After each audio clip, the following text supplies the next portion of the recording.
ako'y kaawaan, o mahal kong Diyos, sang-ayon sa iyong kagandahang loob.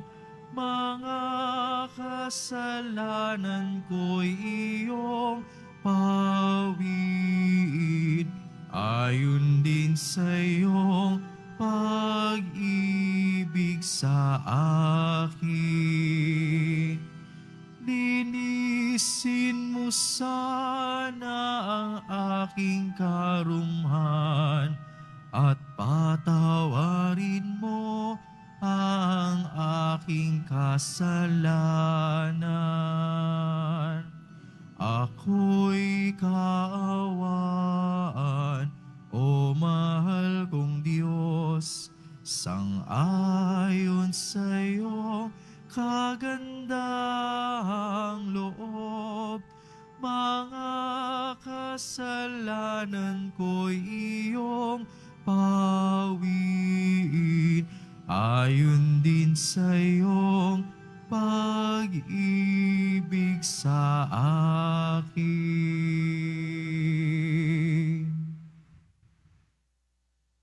Sa ngalan ng Ama at ng Anak at ng Espiritu Santo, Amen. ang pagpapala ng ating Panginoong Kristo, ang pag-ibig ng Diyos Ama, at ang may pagkaisa ng Espiritu Santo naway sumainyong lahat. At sumaiyo rin.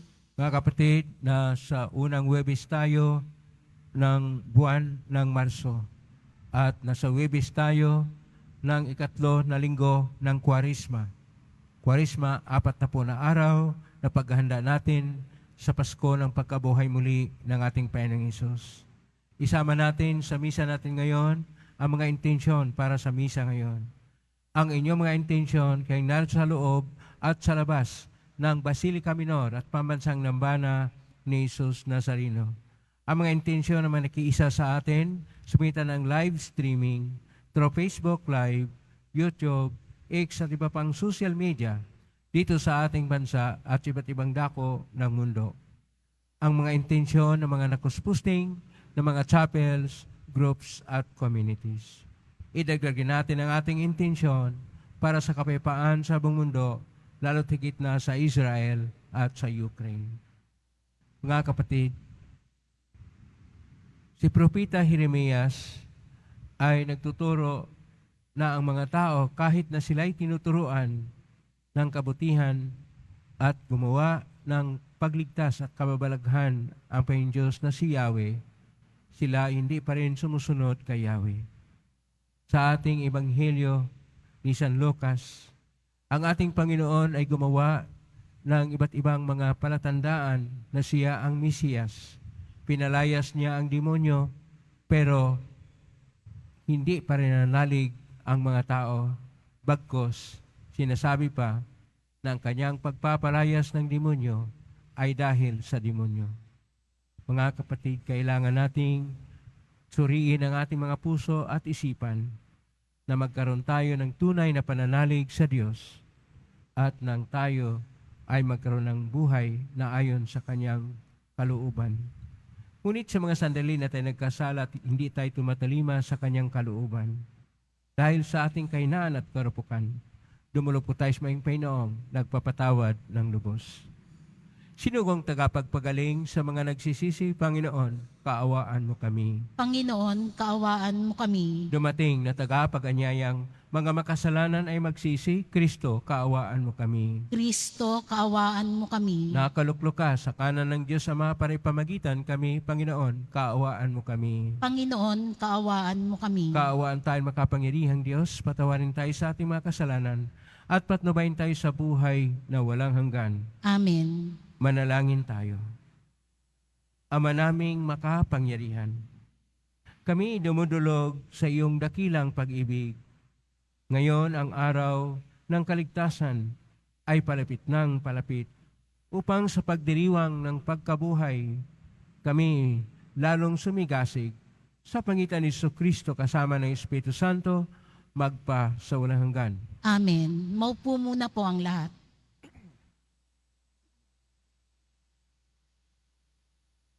Pagbasa mula sa aklat ni Propeta Jeremias.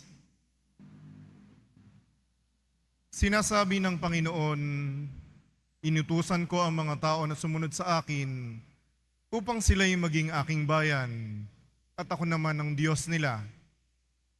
Sinabi kong mamuhay sila ayon sa ipinag-uutos ko sa kanila at sila'y mapapanuto, ngunit hindi sila tumalima.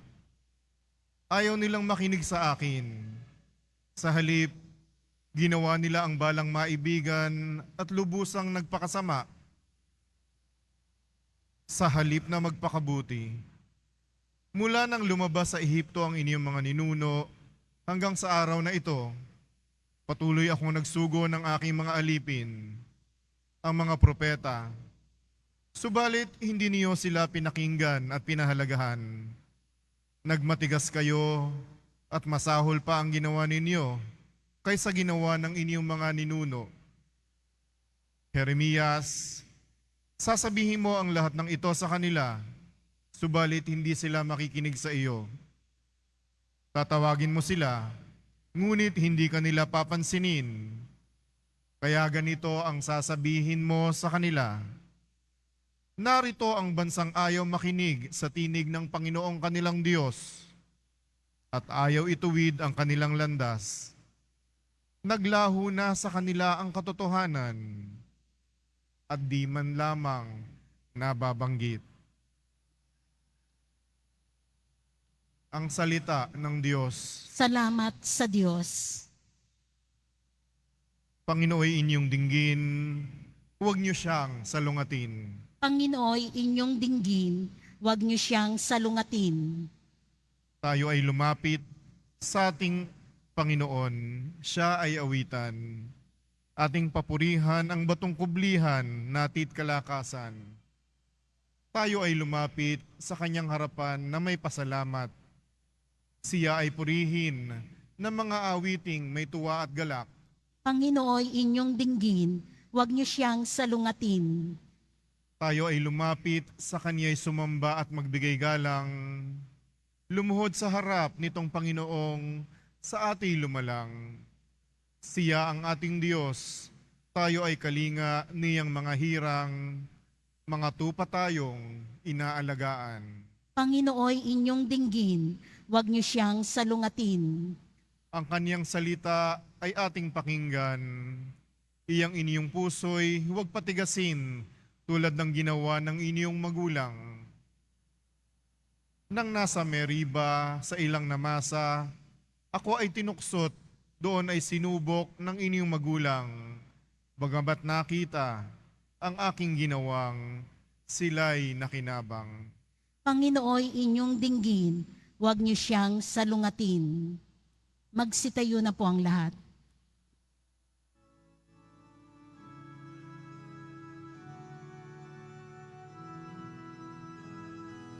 Nagpupuri kami sa'yo, Panginoong Jesucristo. Nagpupuri kami sa'yo, Panginoong Jesucristo. Magsisi tayong mataos, halina't magbalik loob sa magpagpatawad na Diyos. Sa Kanya tayo'y dumulog at manumbalik na lubos. Nagpupuri kami sa'yo, Panginoong Jesucristo.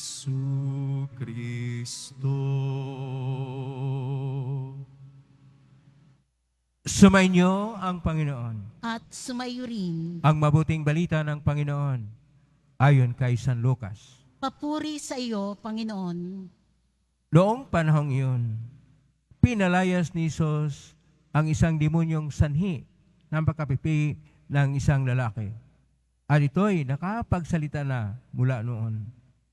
Nanggilalas ang mga tao. Ngunit may ilan sa kanila ang nagsabi, si Beelzebul, na prinsipe ng mga demonyo, ang nagbigay sa kanya ng kapangyarihang magpalayas ng mga demonyo. May iba namang nais siyang subukin, kahit nagsabi, magpakita ka ng kababalaghang nagpakilala na ang Diyos ang sumasayo. Ngunit, batid ni Jesus ang kanilang iniisip, kahit sinabi sa kanila, babagsak ang bawat kahariang nahahari sa magkalabang pangkat at mawawasak ang mga bahay roon. Kung maghimagsik si Satanas laban sa kanyang sarili, paano manatili ang kanyang kaharian? Sinasabi ninyong nagpapalayas ako ng mga demonyo sapagkat binigyan ako ni Beelzebul ng kapangyarihang ito. Kung ako'y nagpapalayas ng mga demonyo sa pamagitan ni Beelzebul, sino naman ang nagbigay ng kapangyarihan sa inyong mga tagasunod na makakagawa ng gayon? Sila na rin ang nagpapatunay na maling-mali kayo. Ngayon, kung ako'y nagpapalayas ng mga demonyo sa pamagitan ng kapangyarihan ng Diyos, nangangahulugan, dumating na sa inyo ang paghahari ng Diyos. Kapag ang isang taong malakas at nasasandatahan ay nagbamantay sa kanyang bahay, malayo sa panganib ang kanyang ari-arian. Ngunit kung salakayin siya at talunin sa isang taong higit na malakas, sasamsamin nito ang mga sandatang kanyang inaasahan at ipamahagi ang ari-ariang inagaw. Ang hindi panig sa akin ay laban sa akin. At ang nagkakalat, ang hindi tumutulong sa aking mag-ipon. Ang mabuting balita ng Panginoon. Pinupuri ka namin, Panginoong Hesukristo. Maupo muna po ang lahat. Isang mapagpalang araw po sa inyong lahat. Purihin po natin ang ating pong Hesus Nazareno. Nasa unang Huwebes tayo ng buwan ng Marso. Nasa Huwebes tayo na ikatatlo na linggo ng Kwaresma o 4 na po na araw na paghanda natin para sa Pasko ng pagkabuhay muli ng ating poong Hesus Nazareno.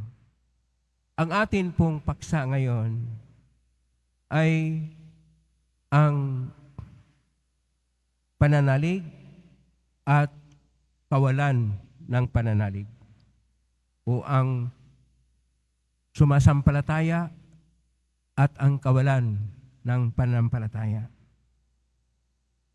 Sa salitang Hebreo, ang pananalig ay yung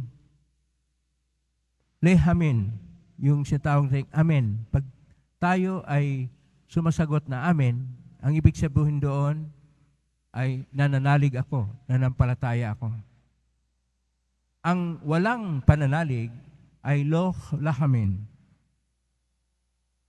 Sa Griego naman, ang nananalig, pistis.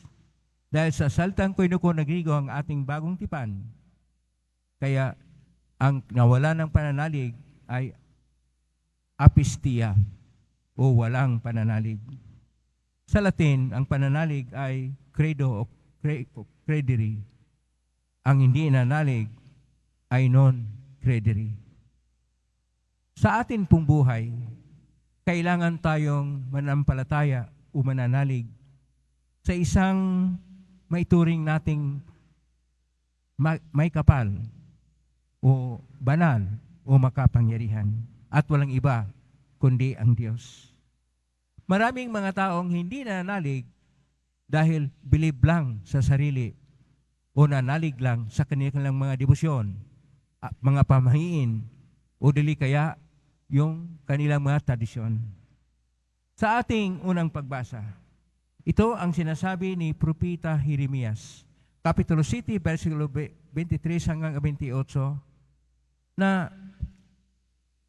ginawa ng Diyos sa pamagitan ng kanyang mga propeta ang kanyang pagligtas sa bayan ng Israel mula sa pagkaalipin sa Ehipto, mula sa paghihirap samantalang sila'y naglalakbay sa disyerto o sa ilang, hanggang sila'y nakarating sa bayan ng Israel. Sila ay mas masahol pa sa kanilang mga ninuno dahil hindi sila nakikinig at hindi sumusunod sa kalooban ng Diyos. Kaya ang ating pong Salmo 94, versikulo 8, ay nagsabi, Panginoon, yung dinggin, huwag salungatin. Nadinggin ang mga panalangin, ang mga nananalig, dahil mayroon namang nananalig na mga iilan sa Diyos. Sa panahon ng ating Panginoon, ganun din ang nangyayari.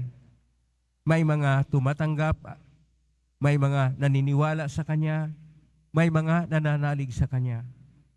Pero ang mga makapangyarihan na mga Sadusiyo, mga mayayaman na mga Parisiyo, ang mga matatalino na mga eskriba, ang mga pinuno na makapangyarihan ay hindi nanalangig, hindi naniniwala sa ating Panginoong Hesus.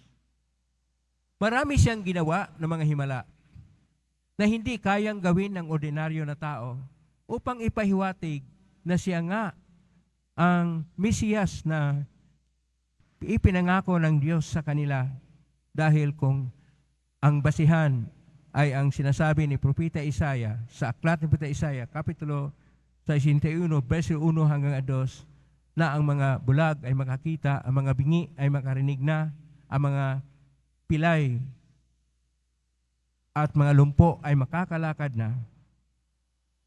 Tinatanggap sana nila ang Panginoon.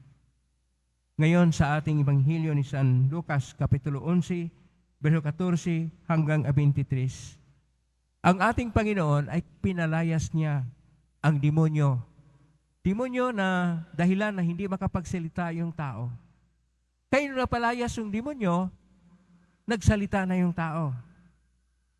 Maraming naniniwala sa Panginoon at nanggilala sila sa kanyang ginagawa at nagpupuri sila sa Diyos. Pero yung mga sinasabi ko na mga mayaman, mga makapangyarihan, mga matatanyag, na mga Sadusiyo, Parisiyo, Eskriba at mga pinuno, ay hindi tumatanggap sa Kanya, hindi believe sa Kanya, hindi nananalig sa Kanya. Ito yung salita na apistia. Kaya sa versikulo 23, Kapitulo 11, Ebanghelyo ni San Lucas, ay sinasabi ng ating Panginoon, Me onmet imo, kat imo.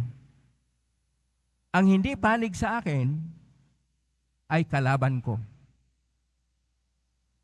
At hindi pumanig, hindi naniniwala ang mga makapangyarihan, ang mga tinuturing na mga marurunong, dahil wala silang pananalig sa Diyos. Ang pananalig, ang panampalataya ay nangangailangan ng pagkukumbaba, kabukasan sa puso at isipan, at pagtanggap ng buong buo sa ating pinanaligan at pinaniwalaan na may kapal. At kung tayo ay naniwala at sabi, naniwala ako, pero hawak-hawak pa rin ninyo ang mga pamahiin, ang mga kalakaran dala-dala ng inyong mga ninuno na mali, ang inyong mga pag-iisip na mali kung minsan, at dahil mali na iniisip, mali rin ang pagpasya, hindi tayo nabubuhay sa pananalig at sa panampalataya sa ating Panginoon. Kinakailangan na tayo'y maging kabahagi ng ating Panginoon. Ano ang unang gagawin upang maging kabahagi ng Panginoon? Upang maging kabahagi ng Panginoon ay ang pagbabalik loob. Nasa salitang koinoko na Grigo, metanoia, pagbabalik loob. O sa salita ng ating Panginoon, kasi ang ating Panginoon ay isang Hebrew Teshuvah, babalik sa Diyos. Yun ang una, babalik tayo sa Diyos. Pangalawa, nabaguhin natin ang ating mga ugali at gagawa lang tayo ng mabuti, magkaroon tayo pagtingin ng kabutihan sa ating kapwa. Dahil tayo may nagbalik loob. Kapag hindi tayo gumagawa ng mabuti at hindi tayo nagbabago ng ating ugali, ganun pa rin tayo. Pangatlo, mabuhay tayo sa pag-ibig. Dahil ang itinuro sa ating Panginoong Hesus o ang kautusan na kanyang ibinigay sa atin ay ang pag-ibig. Kaya nga sinasabi niya, ito ang habilin ko sa inyo, mag-ibigan kayo gaya ng pag-ibig ko sa inyo. At nung tinanong siya, ano ang pinakadakilang utos? Una, pag-ibig sa Diyos higit sa lahat. At pangalawa, pag-ibig sa kapwa gaya ng pag-ibig sa sarili. Ang pangatlo na kailangan natin ay ang pag-ibig. Una, kailangan tayo na magbago at babalik sa Diyos. Pangalawa, na tayo ay magpakabuti at gagawang mabuti. At pangatlo, na mabuhay tayo sa pag-ibig. Kung ito ang ating ginagawa, ito yung tunay na tayo'y kasama ng ating Pong Hesus Nazareno. Ito yung kinakailangan natin sa panahon ng Kwaresma o 40 na araw na paghanda para sa Pasko ng pagkabuhay ng muli ng Panginoon. Ito rin ang makapagbigay sa atin ng buhay na ganap at ikasiyasya. Kaya, magbago tayo, magpakabuti tayo, at umibig tayo sa Diyos at sa kapwa upang tayo'y mabubuhay at tumatalima sa kalooban ng Diyos. Amen? Purihin natin ang Diyos. Magsitayo na po ang lahat.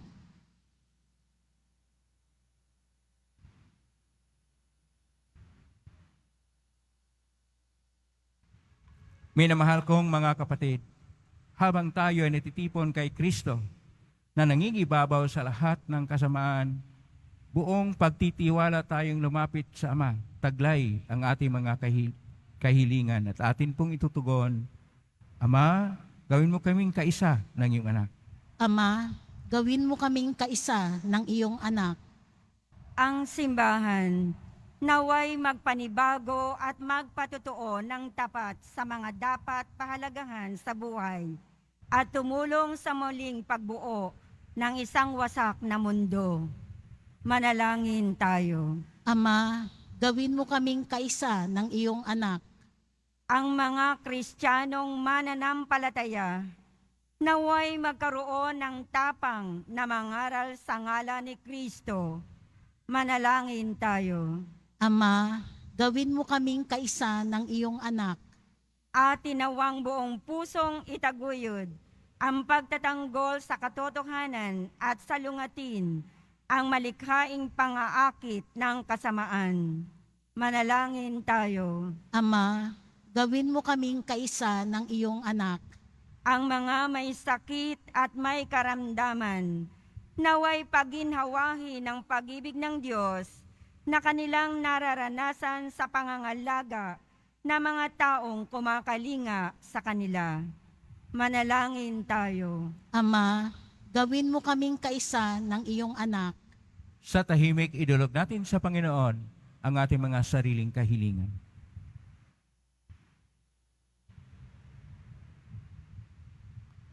Ama naming makapangyarihan, sa paghandog namin ng mga panalangin, pinasalamatan ka namin dahil sa iyong anak na tumutubos sa kasalanan. Hiling namin ito sa pangitan ni Kristo na aming Panginoon. Amen. Maupo muna po ang lahat.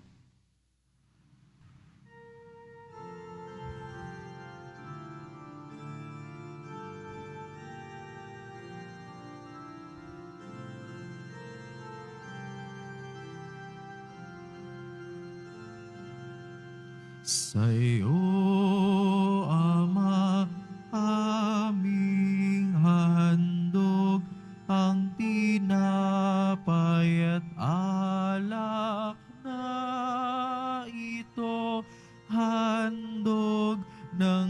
bayang sumasamo, humihingi ng patawad mo. Tumayo na po ang lahat.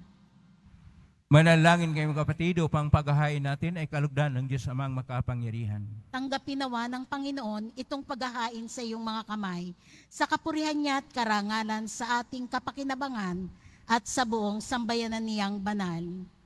Ama naming lumikha, upang iyong kalugdan ang aming mga alay, dalisain mo kami sa lahat ng kasalanan, at huwag mong ipahintulot na kami masilaw ng kinang na mga huwad na kaligayahan, kundi itaguyod mo kami ng aming makamtan ang iyong pangakong gantimpalang lantay sa pamagitan ni Kristo kasama ng Espiritu Santo, magpa sa walang hanggan. Amen. Sumainyo ang Panginoon. At sumaiyo rin. Itaas sa Diyos sa inyong puso at diwa. Itinaas na namin sa Panginoon. Pasalamatan natin ang Panginoong ating Diyos. Marapat na siya ay pasalamatan. Ama naming makapangyarihan, tunay ngang marapat na ikay aming pasalamatan sa pangitan ni Kristo na aming Panginoon.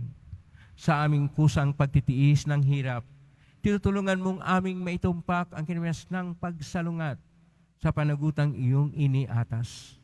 Sa aming pagtulad sa anak mong mahal, na nagpakasakit para sa tanan, ang pagsisikap nami iyong kinalulugdan, at ang pagpakabuti nami iyong ikinararangal.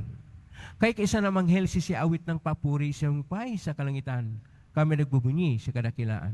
Santo, Santo, Santo, Panginoong Diyos ng mga hukbo, napupuno ang langit at lupa ng kadakilaan mo. O sana sa kaitaasan, pinagpala ang naparirito sa ngalan ng Panginoon. O sana sa kaitaasan, dumuhod po ang lahat.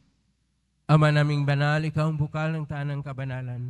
Kaismitan ng Espiritu ng banal na makaloob na ito upang para sa aming maging katawan at dugo ng aming Panginoong Kristo.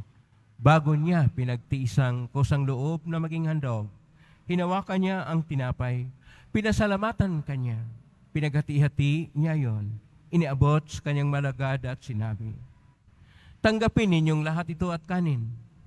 Ito ang aking katawan na ihandog para sa inyo.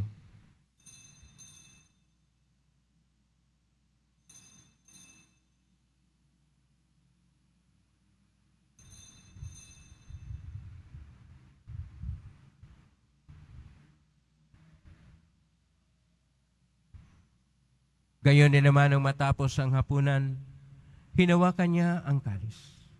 Muli kanyang pinasalamatan. Inabot niya ang kalis sa kanyang malagad at sinabi, tanggapin ninyong lahat ito at inumin. Ito ang kalis ng aking dugo ng bago at walang hanggang tipan. Ang aking dugo na ibubuhos para sa inyo at para sa lahat sa ikapagpapatawad ng mga kasalanan. Gawin niyo ito sa pag-alala sa akin.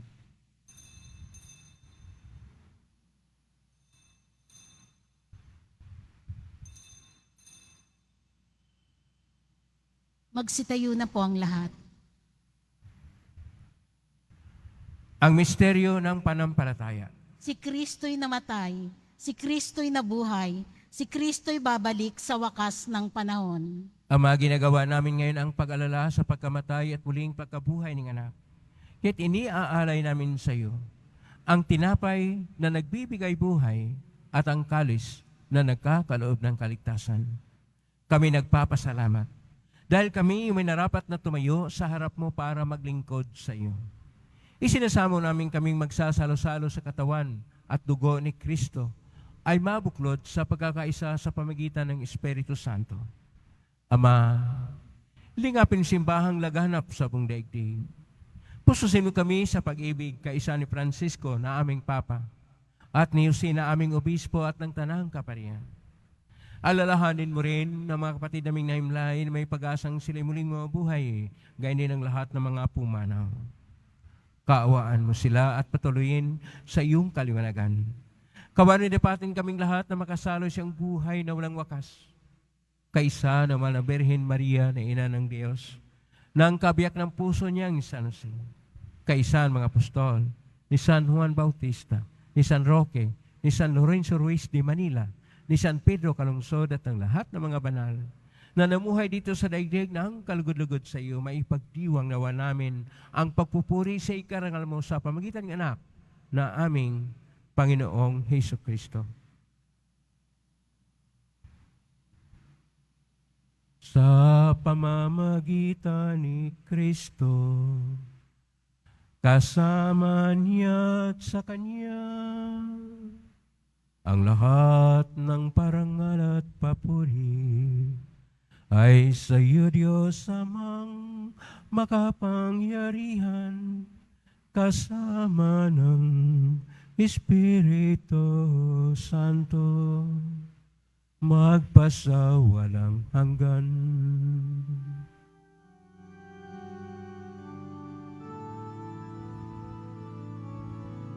Amen. Amen. Amen.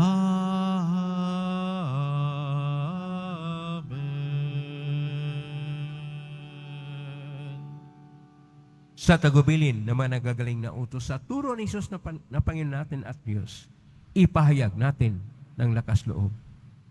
Ama namin, sumasalangit ka, sambahin ang ngalan mo. Mapasa amin ang kaharian mo. Sundin ang loob mo dito sa lupa para nang sa langit.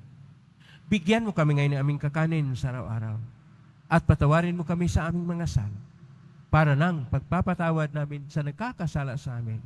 At huwag mo kaming ipahintulot sa tukso at iadya mo kami sa lahat ng masama. Hinihiling namin kami iadya sa lahat ng masama. Pagkalooban ng kapayapaan araw-araw. Iligtas sa kasalanan at tilay sa lahat ng kapahamakan. Samantalang aming pinanabikan ang dakilang araw ng pagpapahayag ng tagapagligtas naming si Hesus Kristo. Sapagkat iyo ang kaharian at ang kapangyarihan at ang kapurihan magpakailanman. Amen.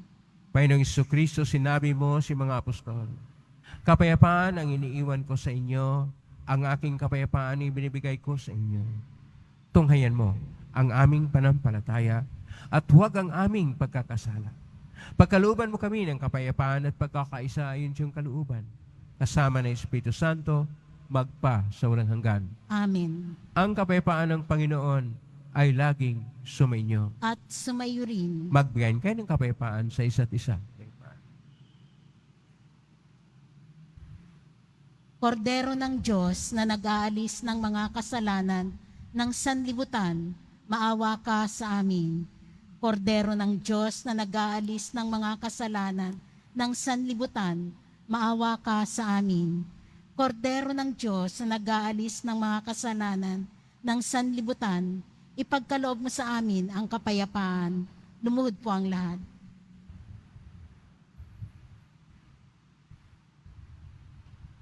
Ito ang kordero ng Diyos.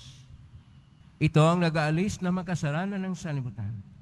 Mapalad ang mga inaanyayahan sa piging ng kordero. Panginoon, hindi ako karapat-dapat na magpatuloy sa iyo, ngunit sa isang salita mo lamang ay gagaling na ako. Katawan ni Kristo. Amen.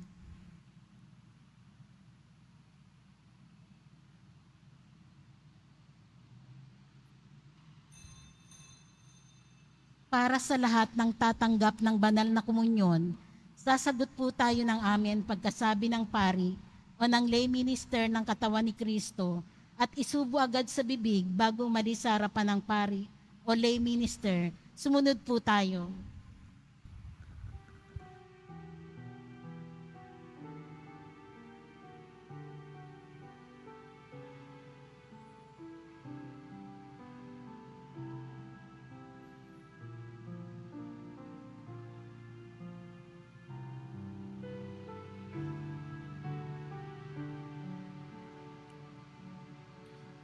In Him alone is our hope. In Him alone is our strength.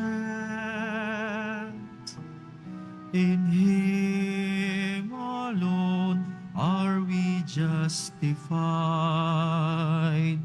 In Him alone are we saved. What have we to offer that does not fade or wither? Can the world ever satisfy the emptiness in our hearts? In vain we deny. In Him alone is our hope. In Him alone is our strength. In Him alone are we justified. In Him alone are we saved. When will you cease running in search of hollow meaning? Let His love feed the hunger in your soul till it overflows with joy you yearn to know. In Him alone is our hope. In Him alone is our strength. In Him alone are we justified. In Him alone are we saved. In Him alone is our hope. In Him alone is our strength. In Him alone are we justified.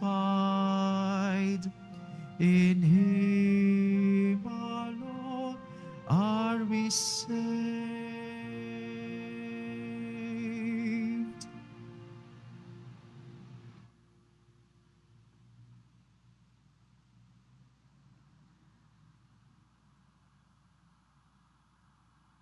Inihahandog po ng simbahan ng Quiapo ang Nazareno Medallion. Ito po ay nagkakahalaga ng 20 pesos at mabibili lamang sa ating Parish Finance Office. Ang Nazareno Medallion tuwing Biyernes at Linggo ay mabibili rin sa mga booth o tent sa may BPI Quezon Boulevard at sa Benedict Building Ground Floor, Evangelista Street mula alas 7 ng umaga hanggang alas 6 ng gabi. Mabibili pa rin po ang ating opisyal na imahe ni Jesus Nazareno. Ang large size ay nagkakahalaga ng 2,500 pesos. Ang medium size ay 1,000 pesos at ang small size ay 600 pesos. Ang mga ito po ay mabibili lamang sa ating Parish Finance Office. Ang mga oras po ng ating Finance Office tuwing Lunes hanggang Huwebes at Sabado ay alas 8 ng umaga hanggang alas 4:45 ng hapon. Tuwing Biyernes at Linggo ay alas 7 ng umaga hanggang alas 6:45 ng gabi. Ang malilikom po na pondo ay gagamitin sa pagsasaayos ng ating Adoration Chapel at Baptistry. Pagkatapos ng misa, wiwisikan po ang lahat ng banal na tubig. Pinakikiusapan ang lahat na manatili lamang muna sa inyong mga lugar. Tanging sa Quezon Boulevard o sa Plaza San Juan lamang ang labasan ng lahat. Sumunod po tayo. Maraming salamat po sa inyong pagdalaw at pagsisimba sa Basilica Menor at Pambansang Dambana ni Jesus Nazareno. Magsitayo na po ang lahat. Manalangin tayo. Ama naming mapagmahal, kaming pinapagsalo mo sa banal na pakikinabang, ay iyong tulungang maisaloob at katuparan ang iyong paligtas na aming ipinagdiriwang. Sa pangitan ni Kristo kasama ng Espiritu Santo, magpa sa walang hanggan. Amen. Maraming salamat po sa inyong pagdalaw sa tahanan ng ating pong Isus Nazareno, kayo na sa loob at sa labas ng Basilica Minor at Pamansang Labanan ni Isus Nazareno, kayo na ugnay sa iba't ibang social media platform na kusposting sa iba't ibang paraan naway ang inyong panalangin ay dinggin ng pong Isus Nazareno. Salamat po sa lahat na nagbibigay ng tulong at donasyon sa Quiapo Church o pamakatulong ang Quiapo Church sa kapwa nating manailangan at mga mahirap. Salamat po sa inyong tulong. Pagpalain kayo ng Panginoong Diyos. Salamat sa lahat ng mga naglilingkod ngayon. Pagpalain kayo lagi ng Pong Isus Nazareno. Palakpakan po natin ang lahat ng mga naglilingkod, lahat ng narito at lahat ng naugnay sa atin. Naway, pagpalain kayo ng Poong Isus Nazareno. Ngayong panahon ng Kwaresma, kinakailangan tayo manalig sa Diyos. At upang manalig sa Kanya, una, magbalik loob tayo. Pangalawa, magpakabuti tayo. At pangatlo, ibigin natin ang Diyos at mahalin natin ang ating kapwa gaya ng pagmamahal sa ating sarili. Ngayon na po ang pagbasbas. Mangyari po lamang itaas bagya ang mga bagay-bagay na pagbasbasan. Sumainyo ang Panginoon. At sumayo rin. Mahal na pong Isus Nazareno, inayag mo sa ng cross ang walang malo na pag-ibig ng Diyos ang katauhan. Pakinggan mo ang kilingan na nagsusumamo sa iyo. Makamtan nawa nila ang iyong katugunan at tanggapin ang kasagutan ng utang na loob na tinatanaw. Basbasan din po ninyo ang mga dalamang imahin, dasalan at mga bagay-bagay. Basbasan ang may mga karamdaman. Sa pangitan ng benisyon ito na may maalalang pangako ng sabi niya, na ikaw kanilang ibigin at paglalingkuran bilang Panginoon, magpa sa walang hanggan. Amen. Pagpalain kayo ng makapangyarihang Diyos, Ama at Anak at Espiritu Santo. Amen. May kang taglay ang kapayapaan, pag-ibig at pag-asa ng Pong Isus Nazareno. Salamat sa Diyos. Purihin natin ang ating Pong Isus Nazareno.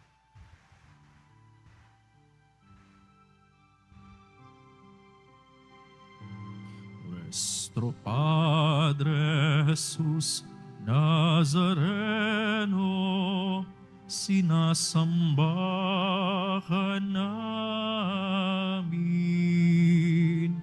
pinipinto ka namin, aral mo ang aming buhay at kaligtasan. Nuestro Padre Jesús Nazareno, iligtas mo kami sa kasalanan. Ang krus mong kinamatayan ay sagisag ng aming kaligtasan. Nuestro Padre Jesús Nazareno, dinarangal ka namin. Nuestro Padre Jesús Nazareno, nilulwalhati ka namin. Nuestro Padre Jesús Nazareno, dinarangal ka namin. Nuestro Padre Jesús Nazareno, nilulwalhati ka namin.